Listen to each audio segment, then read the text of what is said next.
and welcome to another episode of Life Lessons in Bon Jovi songs.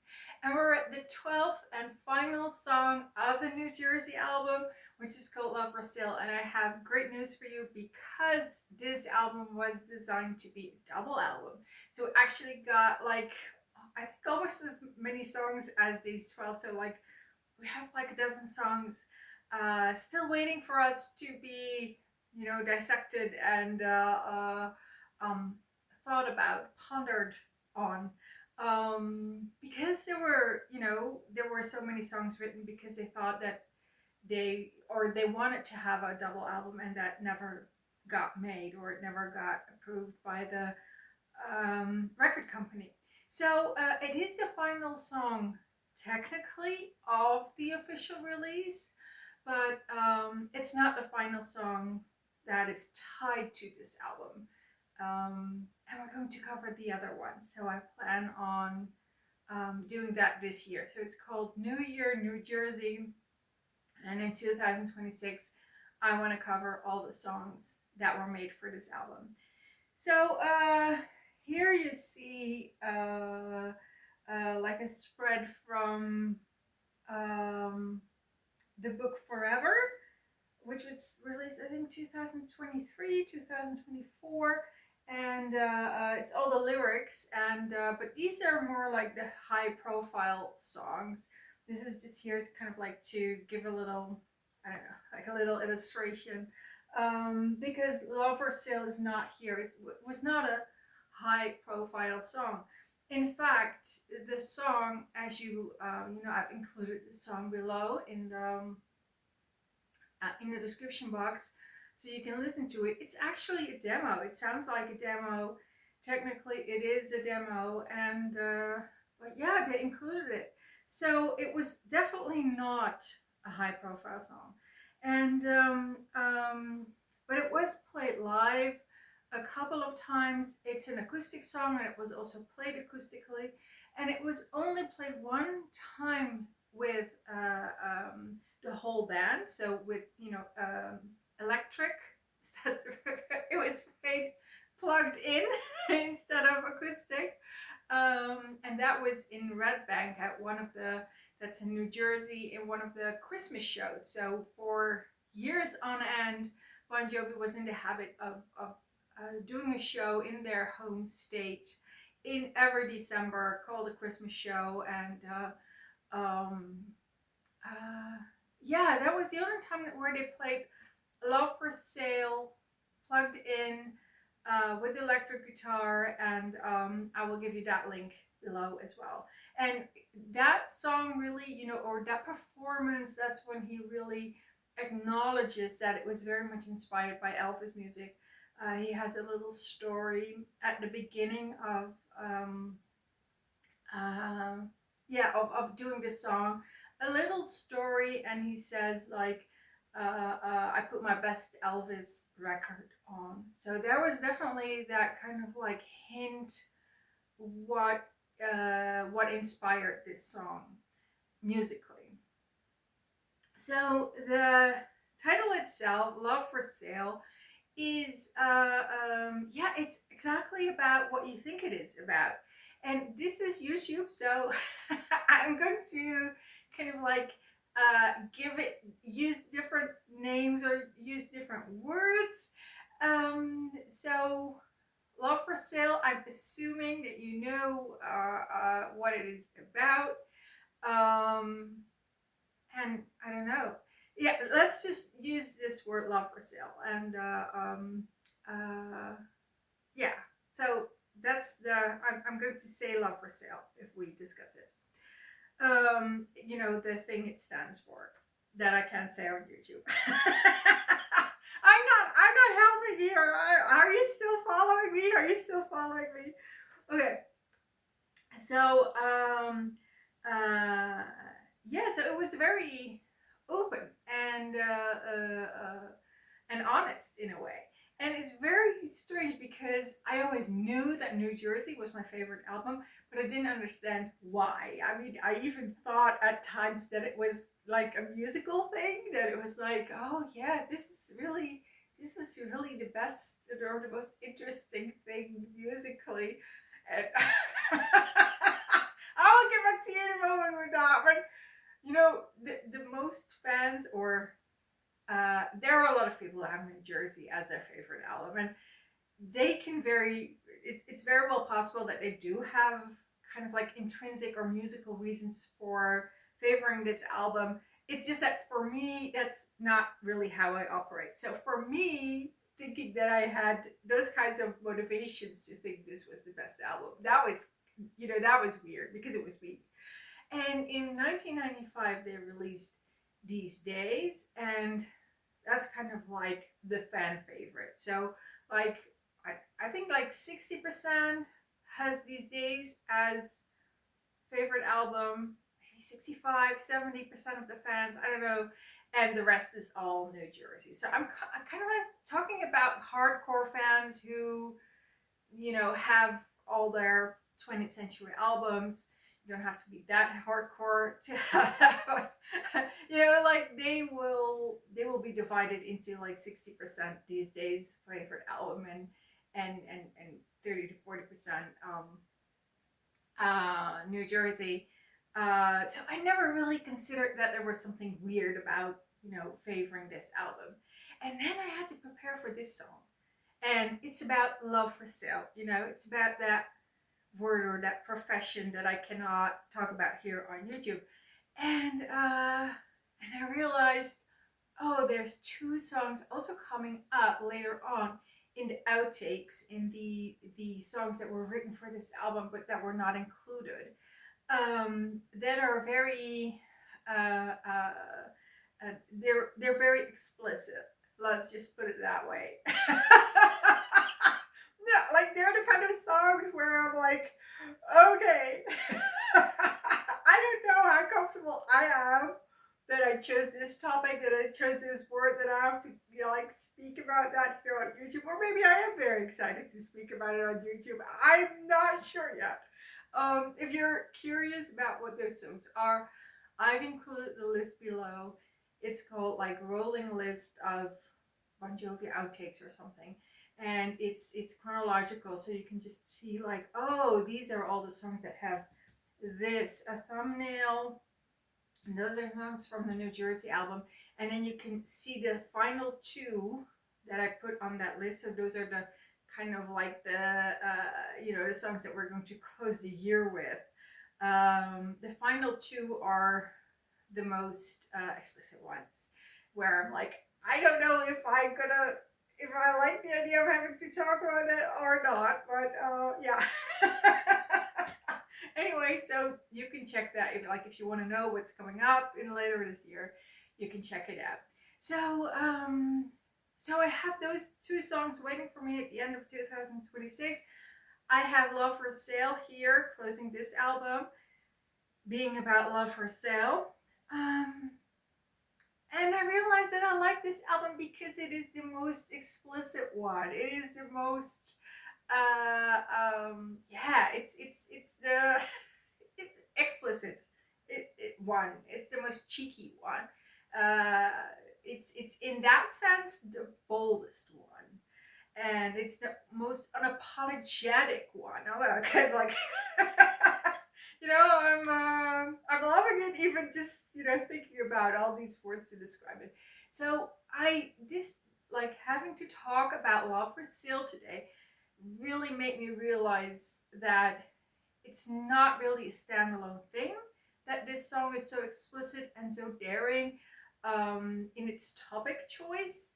It's actually what makes this whole album so juicy. It's why it's my favorite album. It's not a musical reason. It's because it was, in its lyrics, the boldest. It was uh, um,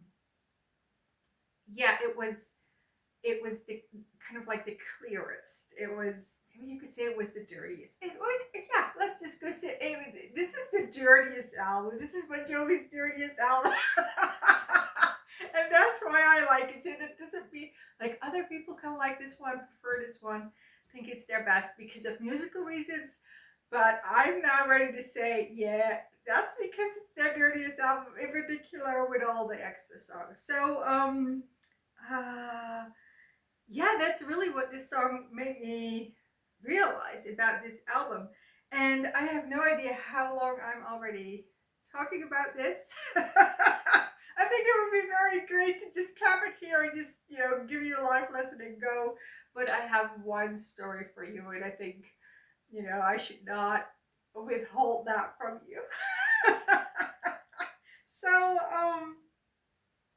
uh, uh, like I've always had this fascination for love for sale, like not the song, but the profession that it stands for. I had this fascination for it, and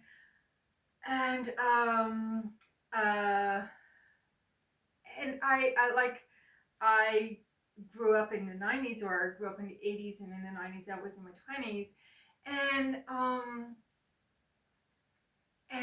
so in the 1990s I was in my 20s, and it was really this time of like the media including more love in love and professions that have to do with that. So it was kind of like a renaissance of that kind of freedom that they fought for us in the 60s. It was kind of like a renaissance of that, but in a different way, because now there was this television that was bringing us these series from the United States that were adjacent to that, and we had our own programs, our own shows that were making everything more, kind of like out in the open, and we could really discuss it. And I also knew people who were in the industry or who were like part time in the industry, and uh, so it was a relatively easy time to kind of like kind of like explore, like if you had fascinations for example, like I did for love for sale. It was kind of easy to just kind of like go like, hey, why am I attracted to that? What it like, is this like something that I'm actually interested in, or is this more like is it something else? And it was always like I basically knew that it was something else, but I didn't know why. And it was like just knowing that I did not want to have that profession was not enough to kind of like keep me away from it. I was still fascinated by it. So I started, because I had those connections, because I knew kind of people who were kind of like involved with that. I'm making this way more exciting, or way more like, you know, uh, a very hot take on it that it was. It was very far away, but it was close enough. And uh, and then I found out what I found fascinating about Love for Sale, the activity, not the song. And that was because it was time boxed, it had boundaries and agreements. Like it was, uh, um, and at the time, I didn't really know that, but now that I look back, I'm like, that was really the thing. It was two people getting together, knowing what the agreement was, uh, upholding boundaries, or the woman upholding her boundaries, and uh, yeah, and just being very clear and time boxed, and I think that's just so fascinating, because it says something about what it was like in the 20th century, and maybe it still is, but I think that we have better, that people are communicating better with each other. And but if I look back to the 20th century and think like, oh, I was fascinated with this idea, the profession that is symbolized by the words love for sale. I was fascinated by that, and to realize that that was the closest thing we had with regard to women having boundaries, being clear about what the agreement was, and having kind of like a time boxed agreement, like, okay, this is going to take that long. And uh it's like, wow, that that means that life was pretty unsafe. That was pretty unsafe if that is like your best example of what boundaries are, what agreements are, what two people uh yeah, looking each other in the eye and saying, okay, we're going to do it, and like this sort of rules, like, you know, if that is your if that is your first and only example, and it like it keeps you fascinated from, I don't know, like 1985 to 2000, like what's going on there, what's going on, and wow. I'm like, okay, 2026, I see progress. I see progress. Like we have healthier examples of what it's like to set boundaries and to time box things. So, what is the life lessons? Well, first of all, that we did have progress. We did have progress. And yeah, and secondly, I don't know, that maybe, yeah, that's a good life lesson, that if you have uh like a fascination for something that's a little bit taboo, or that's a little bit that has you worried, like, am I that kind of person that has you worried of um being someone you don't know. It can be something very simple and innocent, and in a way necessary, that you find in that kind of like niche corner of society, or niche corner of culture, that does not have a name right now. But maybe in 2050, you will look back and you were like, oh, that was what I was trying to get, uh, that was in 2026 the first thing where I could recognize that need that I had, or that want, or that desire. And so, yeah, I think that's a really great life lesson. Like, oh, if you have an interest in something very unusual, or something very unusual or taboo sparks something, don't don't tell yourself off for liking that.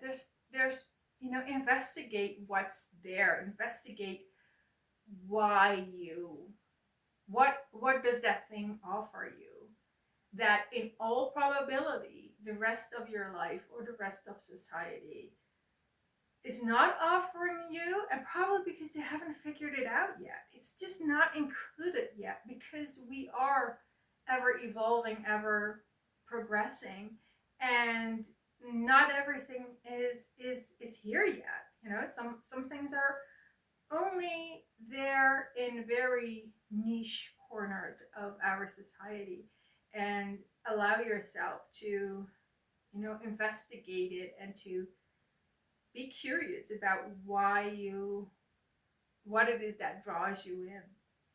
So that was it for today. The next video we're going to do about a song called We All Sleep Alone, that was technically written before this album. So it was technically written between um, uh, Slippery When Wet and this album. So that was the previous album, Slippery When Wet, and this album. They wrote it for Cher, and but we do have Bon Jovi playing it at least once.